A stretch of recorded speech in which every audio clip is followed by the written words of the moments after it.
Balavoine. Tout savoir sur Daniel Balavoine. balamed.skyrock.com.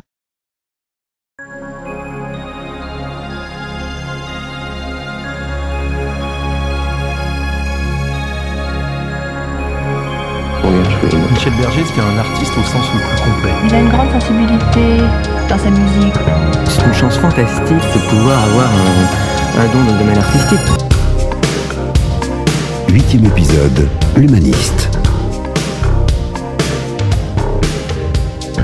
Et lui avait une tellement belle âme qu'elle peut échapper à personne. Il avait un charme incroyable. Le moment dans sa vie où il était le plus heureux, c'est quand il faisait de la musique. J'ai une réputation plutôt difficile parce que je suis assez exigeant. Michel est un mélodiste fantastique. Ses chansons sont intemporelles. Michel est quelqu'un de très actif. Michel avait beaucoup d'humour, évidemment, très fin, très très fin. Il aimait bien dire des bêtises. Vos noms, prénoms, âge et qualité? Alors, Michel Berger. Oui. Et qualité chanteur, auteur, compositeur, ACI. Prouvez-le.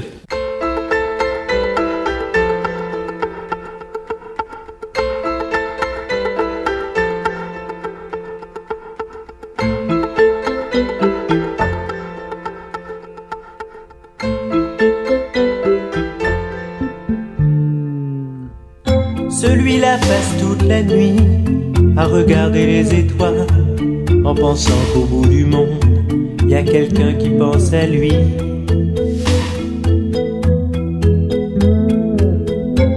Et cette petite fille qui joue, qui ne veut plus jamais sourire, et qui voit son père partout, qui s'est construit un empire. Où qu'ils aillent, ils sont tristes à la fête, où qu'ils aillent. Ils sont seuls dans leur tête. Je veux chanter pour ceux qui sont loin de chez eux et qui ont dans leurs yeux quelque chose qui fait mal, qui fait mal. Je veux chanter pour ceux qu'on oublie peu à peu et qui gardent au fond d'eux quelque chose qui fait mal, qui fait mal. Michel Berger est extrêmement sensible au monde qui l'entoure. Généreux par nature, le musicien s'engagera dans l'humanitaire dans les années 80. Je crois que c'est très difficile maintenant de vivre dans le monde dans lequel on vit sans être concerné, sans être agressé complètement par la mauvaise qualité de l'homme en général qui nous est prouvée toute la journée dans le journal, dans les journaux télévisés et de radio et dans tout ce qu'on peut voir autour de nous. Moi, j'ai un petit peu l'impression qu'on nous répète tout le temps l'homme est un salaud et ça s'arrangera jamais.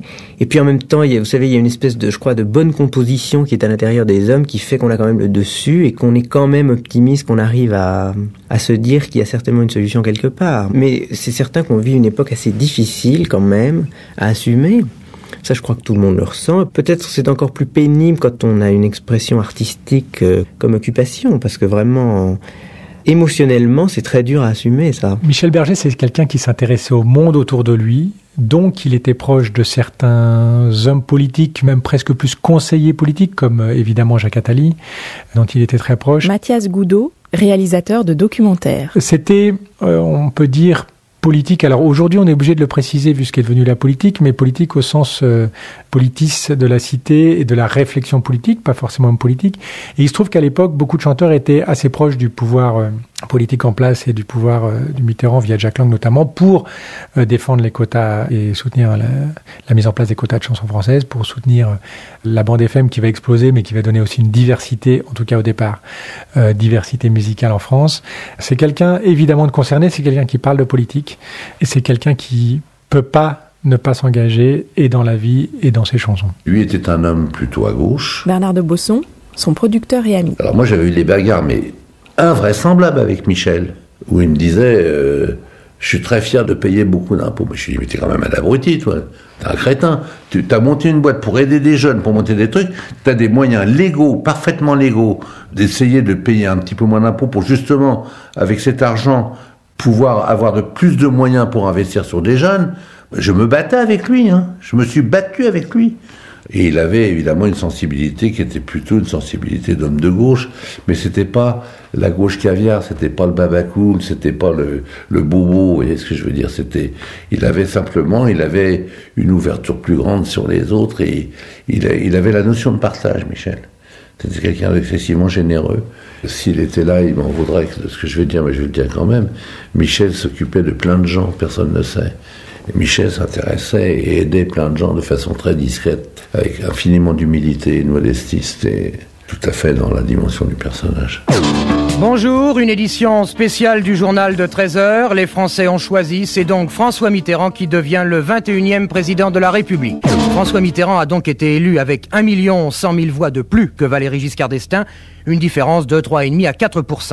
Quelques minutes plus tard, le nouveau président de la République, François Mitterrand, au milieu des micros et des caméras à Château-Chinon, faisait donc sa première déclaration en tant que chef d'État. Je mesure le poids de l'histoire, sa rigueur, sa grandeur. Seule la communauté nationale entière pourra répondre aux exigences du temps présent. Ne sentez pas ces gens heureux. Ne pensez pas que c'est quelque chose de tout à fait extraordinaire, de tout à fait inhabituel, se mettre à danser. Et parce qu'ils ont espoir. On était tous contents, on était tous persuadés que la France était dirigée par une grande bourgeoisie qui tenait les cordons de la bourse et qui tenait toutes les ficelles, et que enfin ça allait se libérer.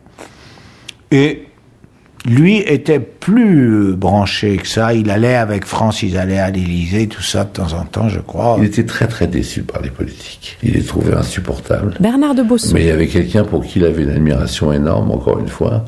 Il avait une grande admiration pour Mitterrand quand même. Pour l'homme, peut-être pas pour le politique, mais pour l'homme qui était quand même quelqu'un d'assez impressionnant, quoi. Et c'est vrai qu'il a connu Mitterrand un petit peu par Attali, mais c'est Jacques Attali qui était véritablement pour lui. Je pense qu'on peut dire qu'ils avaient une véritable relation d'amitié quand même, comme Attali l'avait avec Coluche, des gens comme ça, quoi. D'ailleurs, c'était un peu la même équipe. Moi, j'ai dîné une fois avec Coluche chez Michel. J'ai rarement autant rigolé de ma vie. Je ne l'ai pas vu beaucoup parce qu'on était une douzaine à table, mais voilà, ils avaient tout un groupe de personnages comme ça. Alors, c'est vrai que Michel a été invité à l'Élysée du temps de la présidence de François Mitterrand. Patrick Haas, son cousin. Et puis il était proche aussi de Jacques Attali. Moi, il m'a dit que ça l'amusait beaucoup de se retrouver là, dans ce milieu très guindé, organisé, avec des codes, etc. Mais il en parlait avec beaucoup d'humour et de recul, en tout cas. Michel, c'était quelqu'un, il n'y avait aucun sujet qui ne l'intéressait pas. Yves Bigot. Donc tout ce qui était lié d'une manière ou d'une autre à l'actualité, le destin de l'humanité, etc., ça se retrouvait dans ses chansons. Est-ce que... Alors en France, on aime bien dire des chansons à message, des chansons engagées, etc. Ben non, c'était juste des chansons qui parlaient de ce qu'il voyait, de ce qu'il vivait, de ce qu'il constatait. Ça paraît être un processus extrêmement naturel. Derrière des barreaux, pour quelques mots qu'il pensait si fort. Dehors il fait chaud, des milliers d'oiseaux s'envolent sans effort. Mais quel est ce pays où frappe la nuit la loi du plus fort? Diego, libre dans sa tête, derrière sa fenêtre, s'endort peut-être.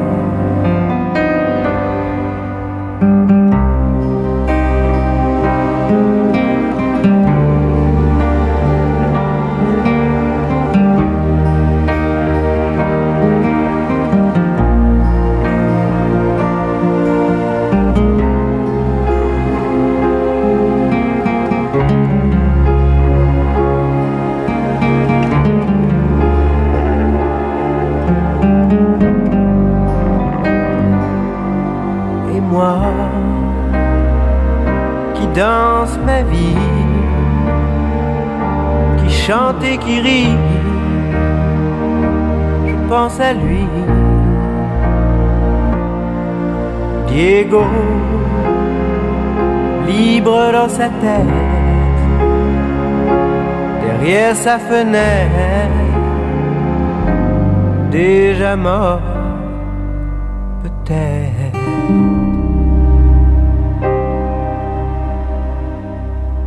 Vous avez déclaré à propos de la nouvelle génération: tout vient de l'héritage qu'on nous a laissé. Nous avons la bombe atomique au-dessus de nos têtes, les pays du tiers-monde accrochés à nos basques, et vous vous étonnez que nos chansons soient tristes.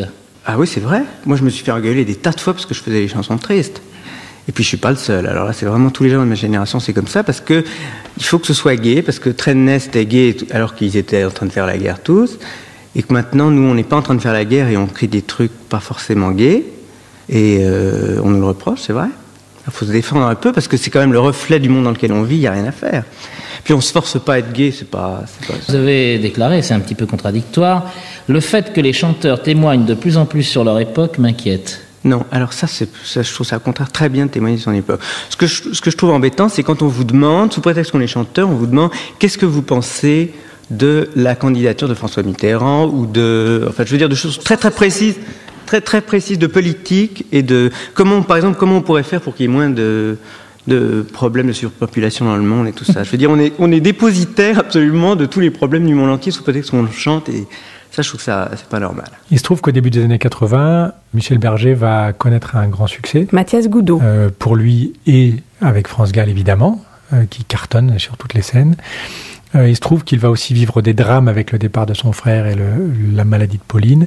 Il se trouve qu'à partir de ce moment-là, il est évident qu'ils vont vouloir vivre d'autre chose que la vie de chanteur, tout simplement, en partant, non seulement en faisant des voyages en Chine, mais aussi en Afrique, à différentes époques. Et c'est un peu bébête de dire ça, mais c'est une réalité, il ne faut pas nier, s'ouvrir au monde. Et il semblerait qu'à l'époque, pour en avoir parlé avec certains, les naissances des radios privées FM vont faire que ces gens-là vont gagner beaucoup d'argent en droit d'auteur. Et juste, ces gens-là, en tout cas, vont se poser la question de quoi en faire. Pas pour eux, mais parce qu'il y a aussi un besoin de redistribuer, que Michel Berger a cette intelligence-là, a ce vrai souci-là, pas seulement de redistribuer, mais aussi d'être à l'écoute des autres. L'état de chanteur, c'est un état de beatnik. Alain Souchon. À qui on donne plein de succès, plein de sourires des autres et plein d'argent. Et donc, ça nous trouble. Et lui, il était comme nous tous, c'est-à-dire que on voit bien l'état du monde et on se dit quelle chance j'ai. Donc on est tous, vous avez remarqué, Francis Cabrel, Jean-Jacques Goldman, tout ça, soucieux des autres. Parce que on est dans une position un peu privilégiée, délicate, qu'on n'a pas recherché au départ. On cherche à faire de la musique, à jouer de la guitare, et à ce que notre voix plaise aux filles ou des trucs comme ça, mais pas.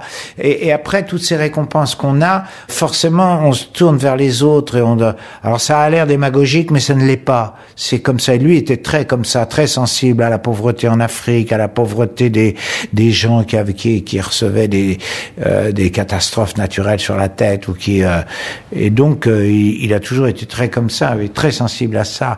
Daniel Balavoine était très comme ça, mais il était plus grande gueule et tout. J'aimais mieux Michel à cause de sa réserve, justement. J'aimais bien cette réserve un peu bourgeoise qu'il avait. Michel Berger et France Gall seront littéralement fascinés par l'Afrique. C'est un continent très très très fort, d'abord très beau et très touchant, et d'autant plus touchant qu'on a l'impression que c'est un continent qui était oublié par le reste du monde.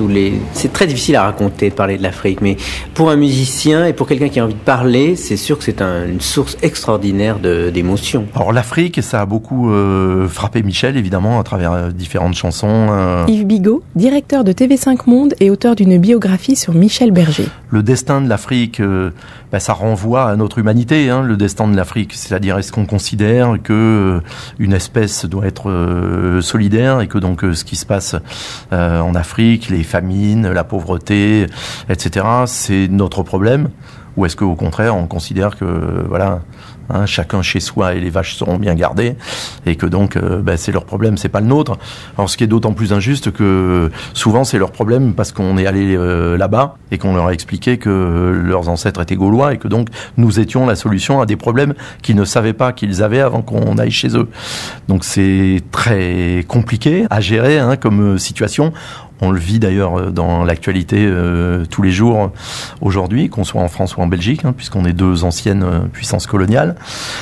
Voilà, Michel, il a été, je pense qu'il a été frappé à la fois par des histoires individuelles et des histoires humaines, comme l'histoire de Babacar. L'histoire de Babacar, c'est une histoire assez extraordinaire. Bernard de Bosson. Michel et France vont donc avec Daniel ou sans Daniel, je ne sais pas, ils se retrouvent à Dakar. Un jour dans la rue, il y a une femme qui est venue vers France et qui lui a dit lui a donné son enfant. Alors, nous avons su après que ça se faisait assez couramment, ça. Et France et Michel étaient évidemment complètement bouleversés de cela. Et France est revenue en disant qu'est-ce qu'on va faire avec cet enfant, qu'est-ce qu'on peut faire et tout. Elle voulait vraiment l'adopter, quoi.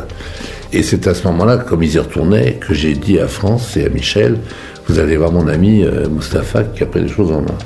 Et qui leur a dit, faites très attention parce que ça se fait souvent et vous allez donner de l'argent et l'argent il va servir à tout sauf à cet enfant. Donc les choses ont été totalement cadrées par Mustapha et c'est comme ça que les choses se sont faites. Je ne sais pas exactement juridiquement quelle est la situation, mais ils ont véritablement pris en charge l'éducation de cet enfant, mais de façon excessivement cadrée, de façon juridique, pour éviter justement des abus et des choses comme ça.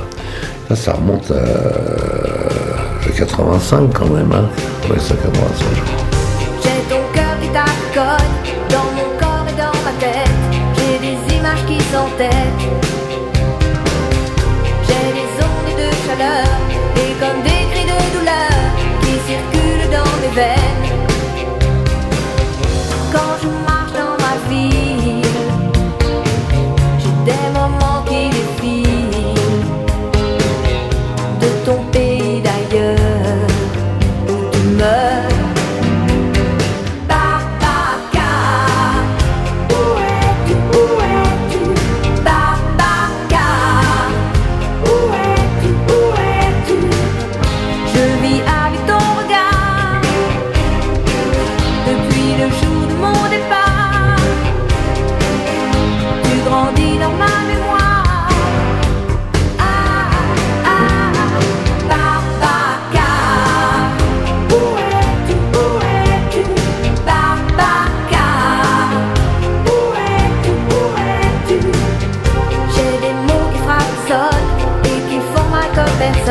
C'est comme la vie qui s'arrête. J'ai des mouvements de colère sous le 3e millénaire. Tout casser, tout refaire. J'ai pas manqué de courage. C'était bien trop facile de laisser en héritage un exil.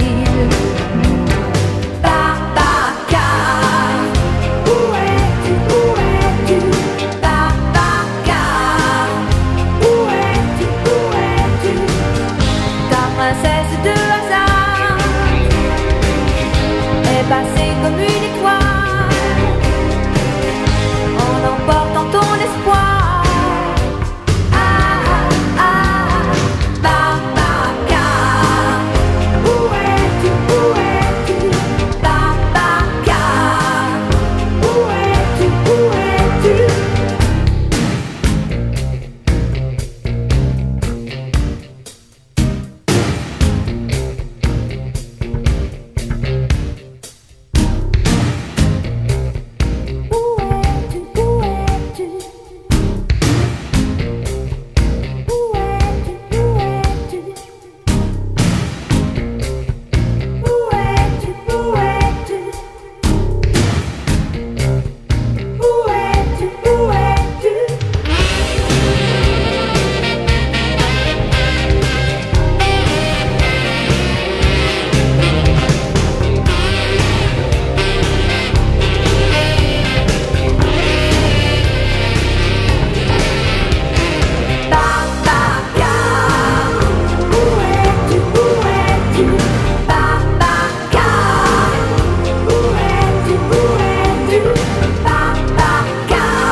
Michel Berger, tout pour la musique.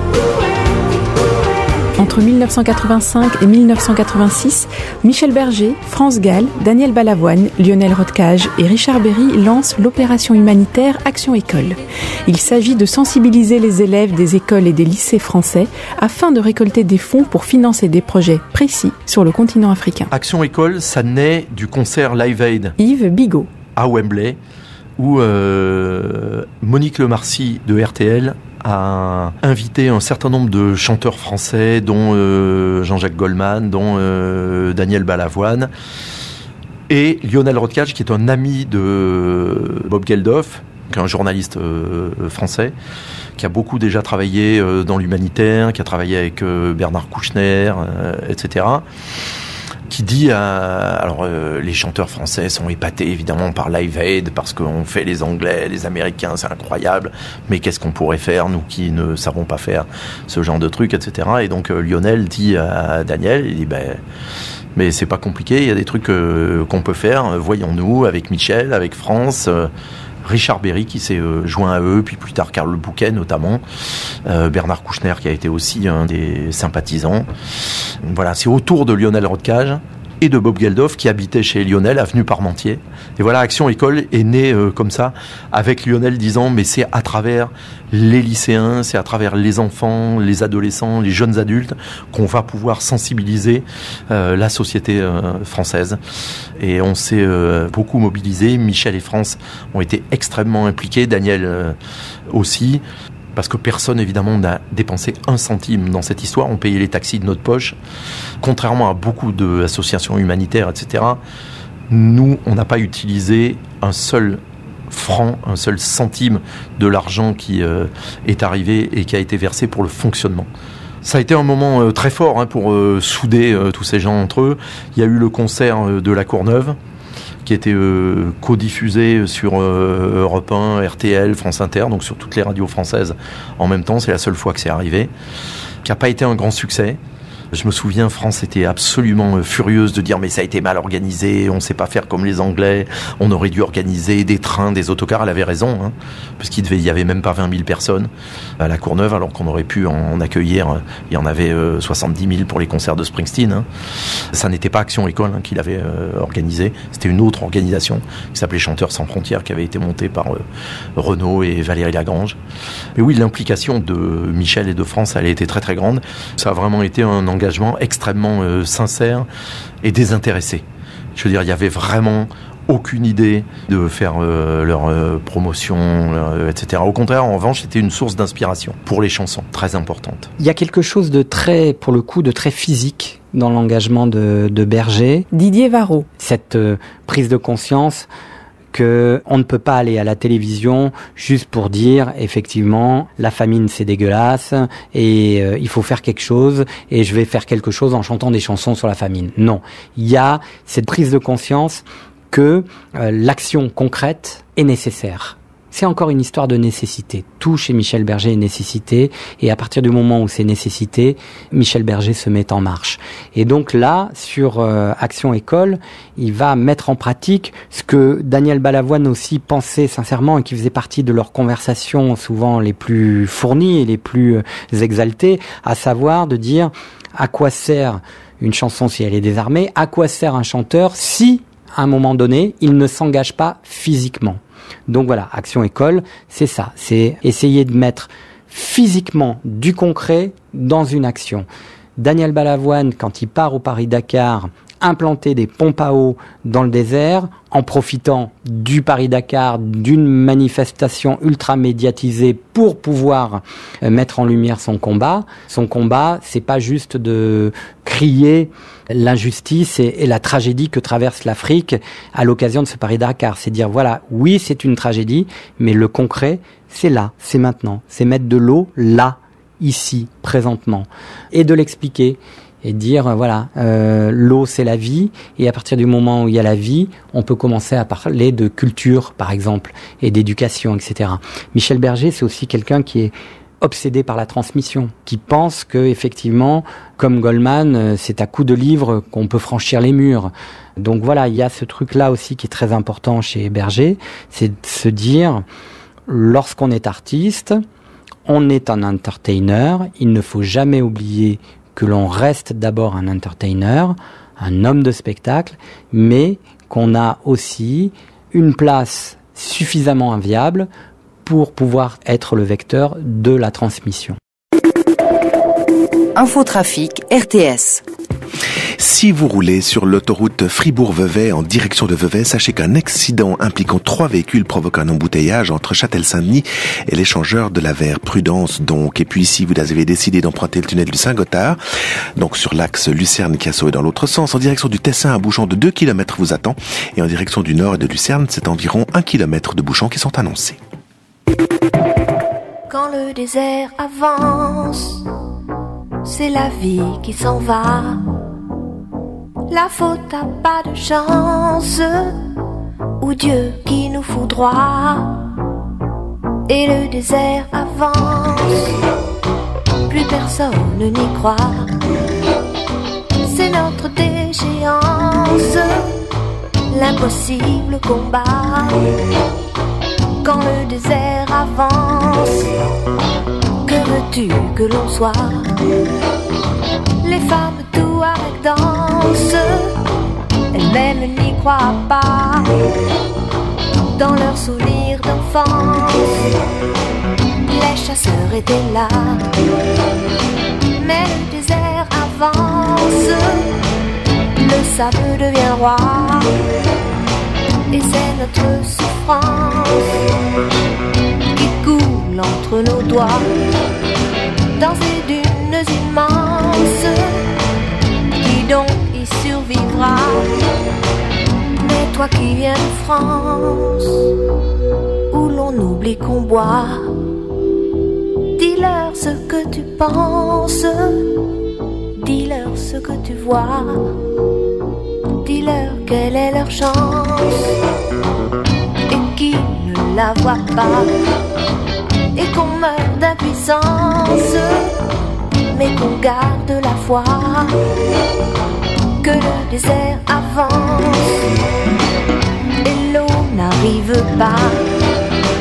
Sans cette délivrance, nous n'avons plus le choix. Dis-leur que la nuit tombe sur cette affreuse urgence et que c'est sur nos tombes que le désert avance.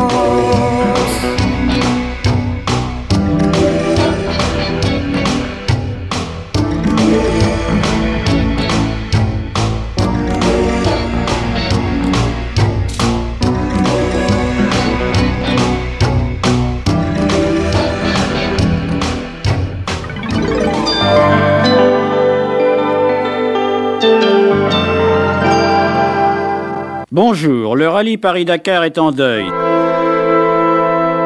Son organisateur Thierry Sabine s'est tué hier soir dans un accident d'hélicoptère et avec lui le chanteur Daniel Balavoine, notre consoeur du journal du dimanche Nathalie Odent, le pilote François-Xavier Bagnou et le technicien radio Jean-Paul Le Fur. L'accident s'est produit vers 7h du soir, on en ignore les circonstances exactes, mais un fort vent de sable avait soufflé toute la journée sur le désert et il est probable que c'est la cause de l'accident. Daniel Balavoine avait 33 ans, c'est ce qu'il est convenu d'appeler un chanteur populaire qui n'avait pas sa langue dans sa poche, qui aimait parler d'autre chose que de la chanson, qui aimait dire, Jean-Marc Stricker, je m'emporte pour ce qui m'importe. Ce n'était pas le genre d'homme, entre 2 tournées ou 2 palais des sports, à chausser égoïstement ses pantoufles auprès de sa femme et de son petit garçon. Cette année encore, il suivait le Paris-Dakar, non pas en touriste, mais pour apporter des vivres et des médicaments aux pays démunis traversés par le rallye. Y a vraiment que l'amour qui vaille la peine. Y a vraiment qu'aimer l'amour qui tienne.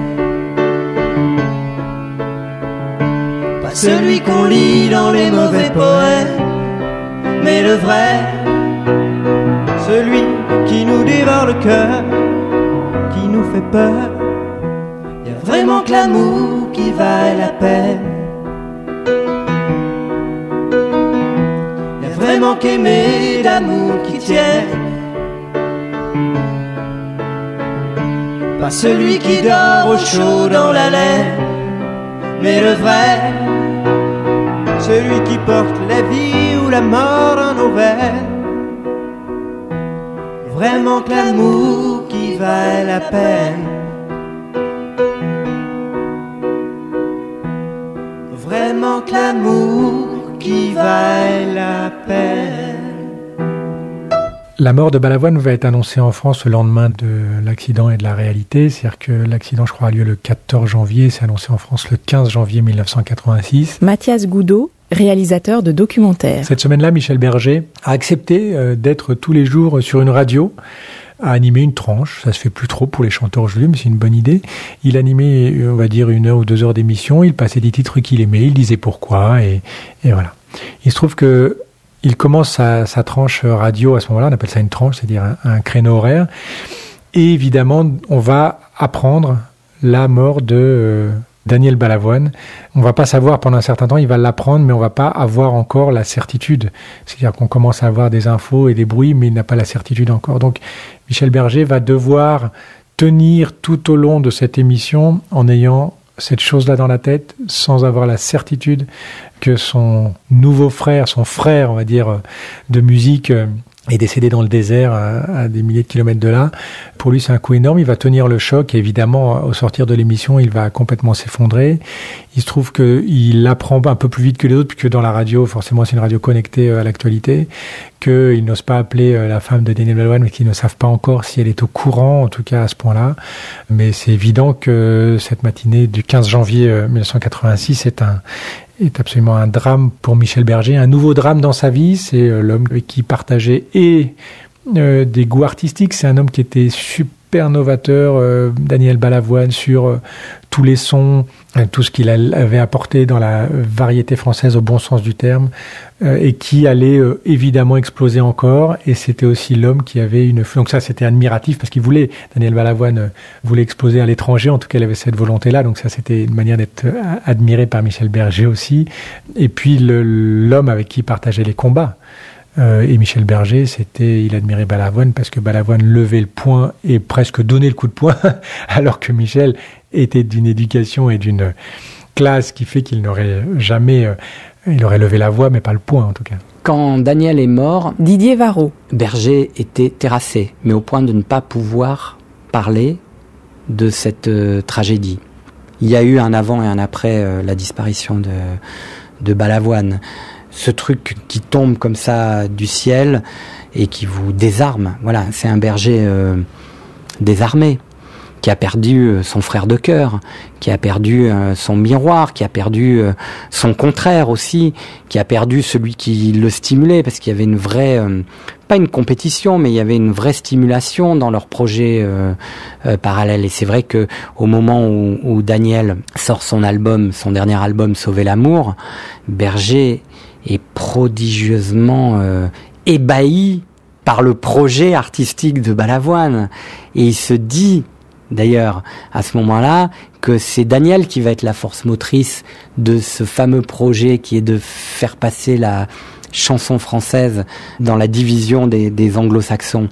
C'est à ce moment-là qu'il se dit, mais Balavoine, il a réussi son coup là avec cet album Sauver l'amour, et surtout derrière, il a le projet d'enregistrer un album avec ces mêmes musiciens en anglais, dont il serait le chanteur, mais l'album serait porté par un nom de groupe. Et Berger est fasciné par ce truc-là, par cette capacité que Balavoine a à remettre son titre en jeu et à le remettre précisément sur le terrain de l'international. Il y a comme un goût amer en nous,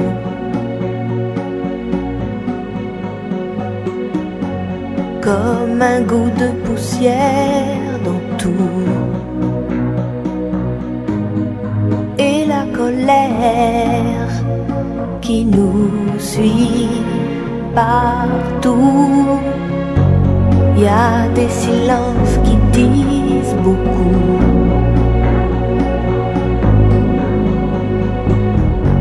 plus que tous les mots qu'on avoue. Et toutes ces questions qui ne tiennent pas debout. Évidemment, évidemment,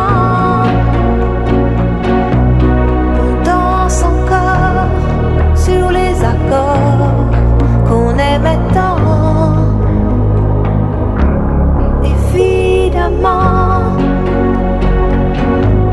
évidemment, on rit encore pour des bêtises comme des enfants, mais pas comme avant.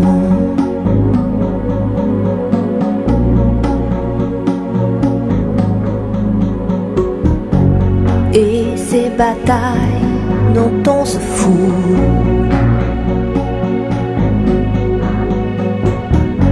c'est comme une fatigue, un dégoût. À quoi ça sert de courir partout? On garde cette blessure en nous.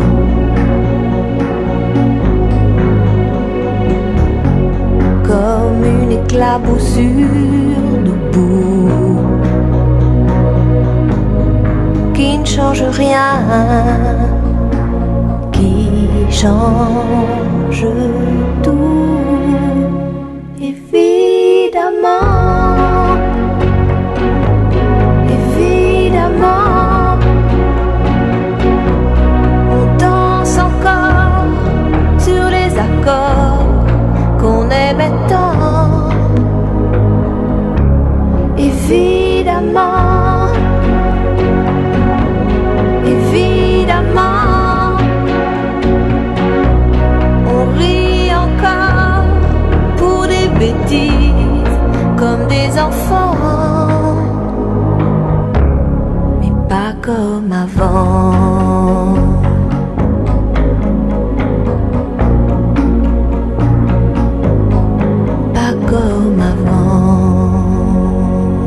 Il y a un autre pays qui a séduit le couple Gall-Berger, c'est la Chine. J'étais en Chine avec Michel, mon mari, donc. France Gall. Et c'est vrai que quand on écrit, c'est indispensable de sortir des quatre murs de chez soi et de faire des voyages.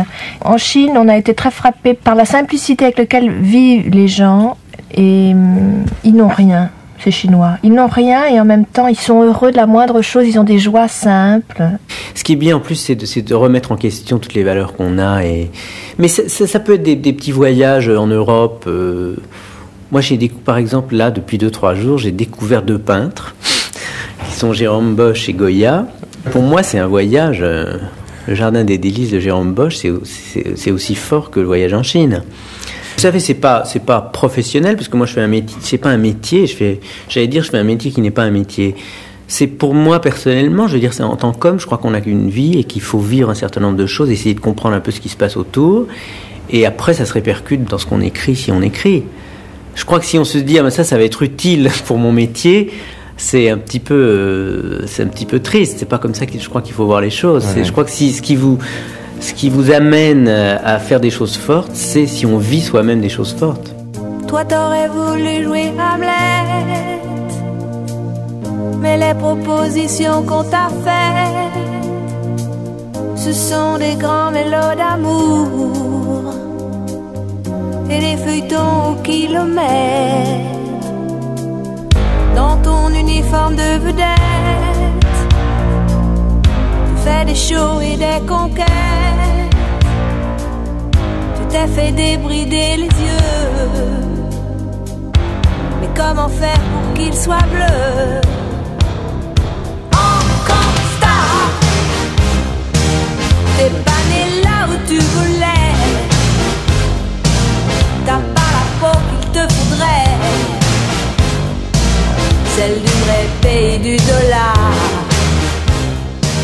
Alors, il était fasciné par la Chine. Yves Bigot. Ça, c'est un truc très particulier. Il avait demandé à Libération de pouvoir partir en reportage en Chine et envoyer une série de reportages au journal, transformé en Tintin Michel Berger en Chine.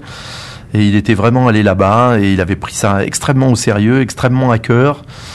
Il a fait une petite, d'ailleurs, faute de quart qui lui a été reprochée quand il a écrit Hong Kong Star pour France Gall, où il y avait un tout petit côté du français allant visiter les anciennes colonies et donnant un peu son avis sur comment ça devrait être ailleurs. On va dire que ça se conjuguait encore comme ça dans les années 80, donc faut pas lui jeter la pierre, mais la communauté chinoise de Paris notamment lui en avait un peu voulu à l'époque. Moi, je comprends à la fois la chanson, c'est-à-dire je comprends tout à fait ce que Michel voulait communiquer dans cette chanson, parce qu'en fait, lui, ce qu'il disait, c'est nous copiez pas. C'est soyez vous-même, etc. Vous êtes un peu pathétique à nous copier. Et puis, ce que lui répondaient les Hongkongais ou les Chinois de Paris, c'était pourquoi les Français ont le droit de faire ce que font les Américains et nous, on n'aurait pas le droit. Ça a été une de ces rares, en tous les cas, chansons à être critiquées pour des raisons comme ça de positionnement socio-culturel.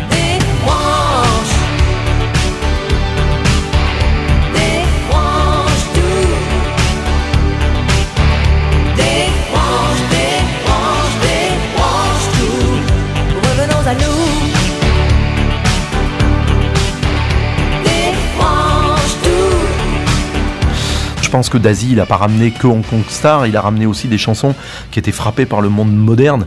Desbranches, c'est une chanson sur la manière dont la modernité risque de déshumaniser et le fait qu'on n'ait plus rien. Et alors quand même c'était assez visionnaire puisque c'était bien avant qu'on ait tous des téléphones portables toute la journée, des ordinateurs partout avec nous et qu'on donne vie à la scène finale de Jusqu'au bout du monde de Wim Wenders.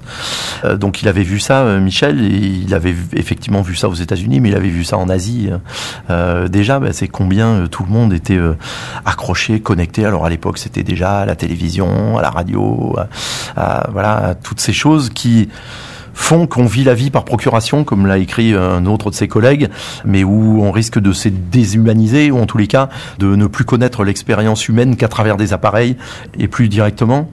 Et ça fait partie des chansons, Desbranches, Résiste, etc., d'un certain nombre de chansons militantes mais qu'il a écrit pour France Gall, qui ont du sens aujourd'hui, qui ont même sans doute plus de sens aujourd'hui encore, ce qui montre que Michel, comme un certain nombre d'artistes, c'est leur rôle en réalité, de percevoir les choses avant le reste de la société, de le restituer et donc d'avoir un certain nombre de chansons mais qui prennent encore plus de sens 20 ans, 30 ans après qu'elles n'en avaient, quand on se demandait un peu quelle mouche les avait piquées, de s'emparer de ce type de sujet.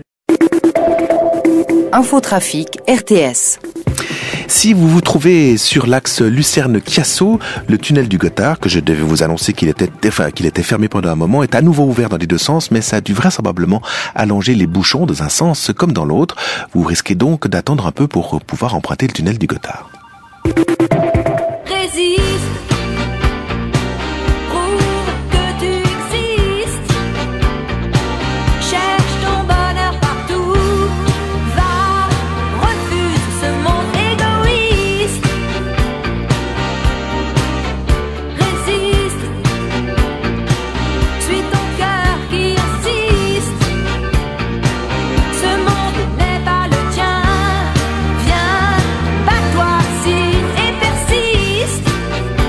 Michel Berger, tout pour la musique.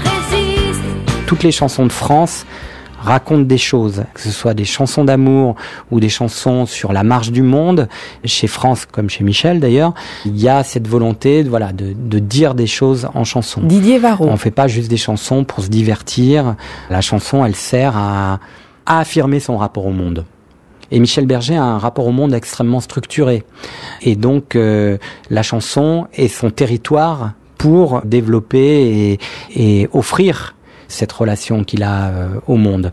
Donc, ses colères, ses questionnements, il y a beaucoup de questionnements chez Michel Berger, ses douleurs, ses non-dits, toutes ces choses ont été exprimées à travers le répertoire de France et aussi le sien. Évidemment, le discours humaniste qui précède le courant altermondialiste, les préoccupations écologistes qui sont déjà là, la volonté de défendre la lutte contre le racisme, voilà.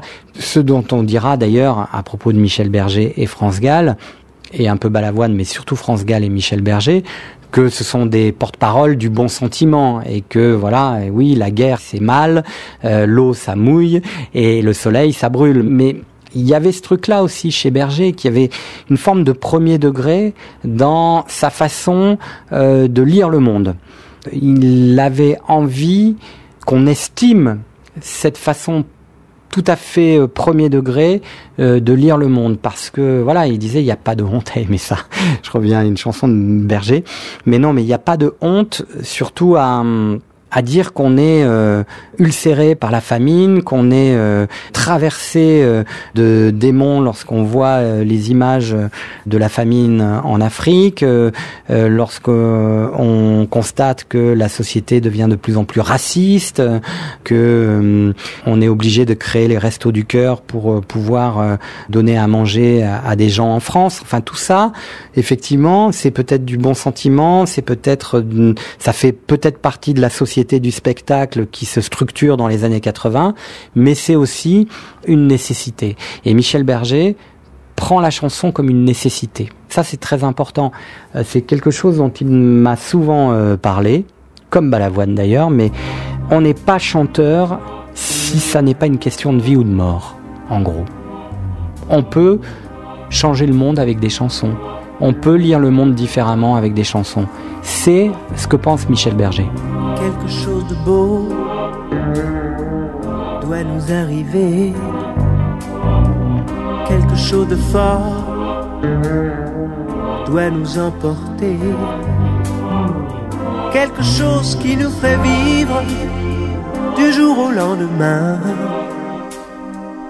Quelque chose pourquoi tendre les mains.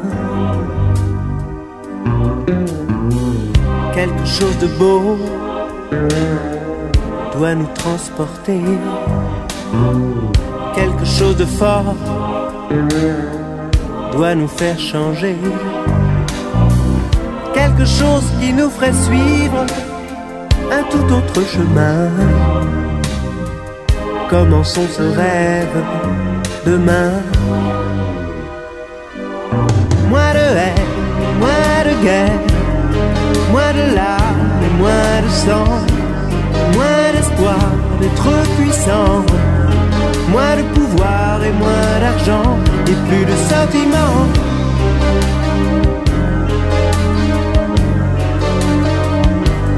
Moins de frappe, moins de serment, moins de rage d'être devant, moins de course avec le temps, moins de mots intransigeants et plus de sentiments.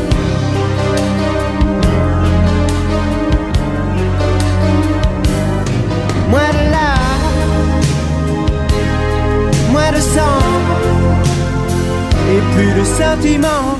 Au même moment qu'Action École, Coluche crée en France les Restos du Cœur. Et j'ai une petite idée comme ça, si des fois il y a des marques qui m'entendent, je ferai un petit peu de publicité tous les jours.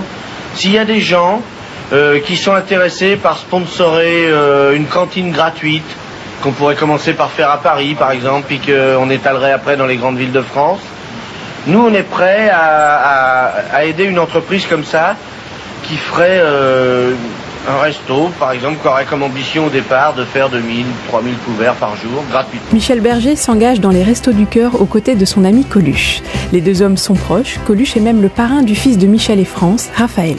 Michel aimait beaucoup Coluche. Grégoire Collard, son agent. Ils sont devenus très très amis. D'ailleurs, ce qui l'effrayait chez Coluche, c'était qu'il soit un indécrottable fêtard, à faire la nuit la fête, à boire, à prendre des choses illicites, alors que Michel ne buvait pas, qu'il ne prenait rien et qu'il n'aimait pas sortir la nuit.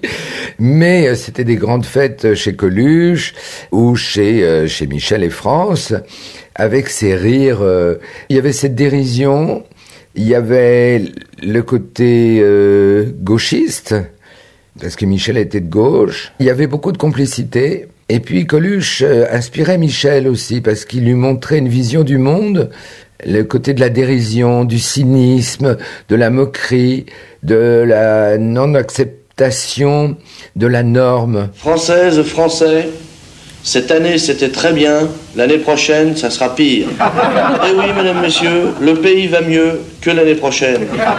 Coluche, si... Marc Kravchik, son ami. Si quelqu'un lui plaisait, ça allait très très vite. Si la personne ou un copain d'un copain, il était entouré de gens, parce qu'on dit toujours il y avait une cour et tout, non. C'était des fidèles, il y avait beaucoup de fidèles. Il y a des gens qui de temps en temps venaient. Moi j'ai assisté à un dîner chez lui où, à l'époque c'était des pointures. Alain Minck et Attali.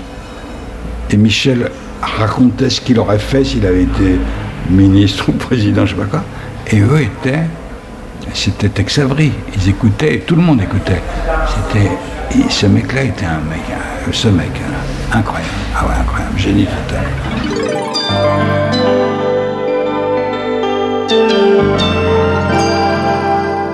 Le journal Patrice Bertin. Au sommaire ce soir, ciao Coluche. Coluche est mort, bêtement, à toute vitesse, sur sa moto, il y a 2 heures tout juste, près de Grasse, dans les Alpes-Maritimes, sur la route départementale D3. Un camion de 38 tonnes lui a coupé le passage, la moto l'a percuté de plein fouet. Coluche a été tué sur le coup. L'amuseur public numéro 1 disparaît à l'âge de 41 ans. Une voix qui faisait marrer tout le monde, une voix qui vient de se briser connement. C'est comme ça qu'il l'aurait dit. Et l'histoire d'un mec, ça dépend des mecs. Alors par exemple, genre un mec,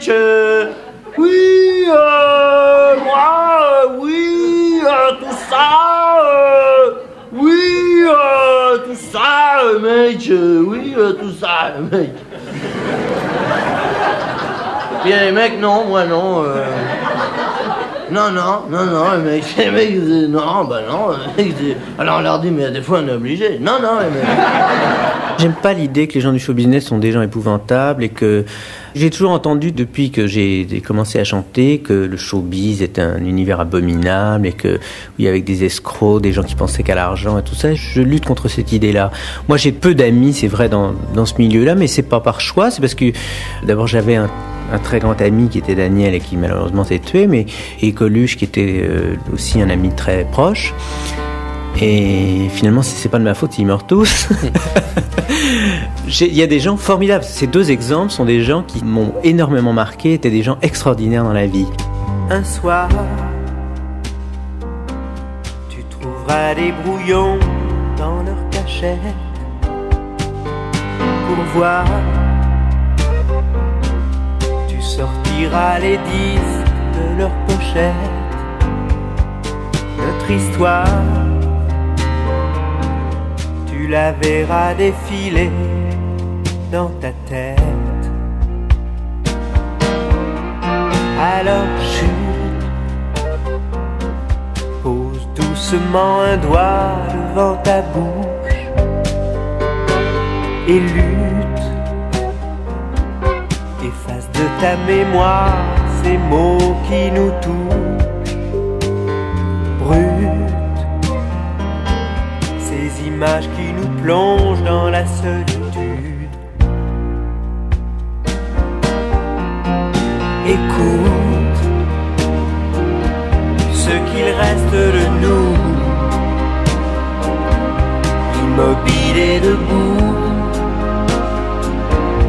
Une minute de silence, ce qu'il reste c'est tout de ces 2 cœurs immenses et de cet amour fou. Et fait quand tu y penses, en souvenir de nous, une minute de silence. Écoute passer mes nuits blanches dans tes volutes de fumée bleue. Cette minute de silence est pour nous 2.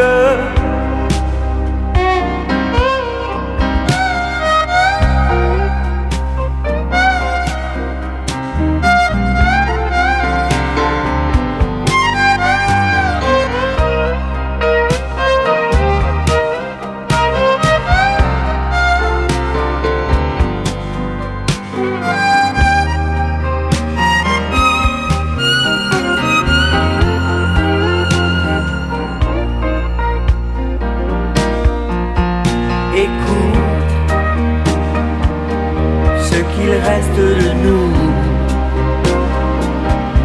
immobile et debout, cette minute de silence, ce qu'il reste c'est tout de ces 2 cœurs immenses et de cet amour fou.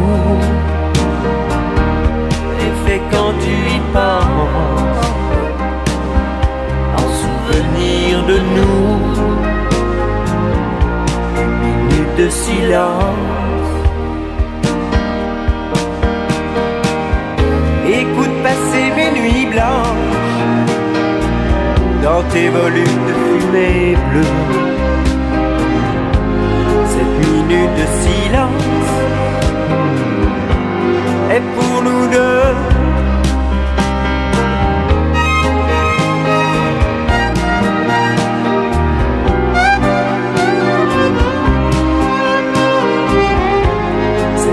On termine avec celui qui était l'invité d'honneur de la partie musicale, mais qui a dépassé, car ce n'est pas seulement un musicien, c'est un journaliste à sa manière. On le retrouve, Daniel Balavoine.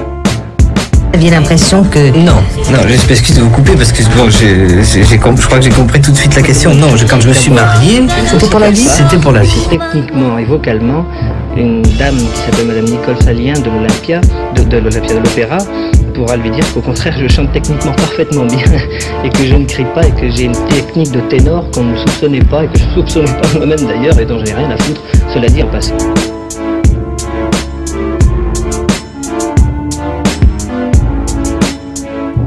Bon, Balavoine ne sera pas là ce soir, non? Tu l'as pas invité? Mais si, je l'avais invité, mais il fait le Paris-Dakar, alors. Oui, mais enfin, il se passe rien ce soir au Paris-Dakar. Ouais, mais il faut qu'il se concentre, il faut qu'il se prépare. Ah oui. Des façons de dire les choses un petit peu plus concises, c'est peut-être un peu comme dans la vie d'ailleurs, et ça dérange peut-être des fois les gens. Ça ne veut pas dire que je sois devenu un chanteur engagé, c'est pas du tout ça. Et je sais pas comment vous le dire, voilà. On a appris il y a une heure que Daniel Balavoine s'était tué en hélicoptère. One. Tout savoir sur Daniel Balavoine. Balamed.skyrock.com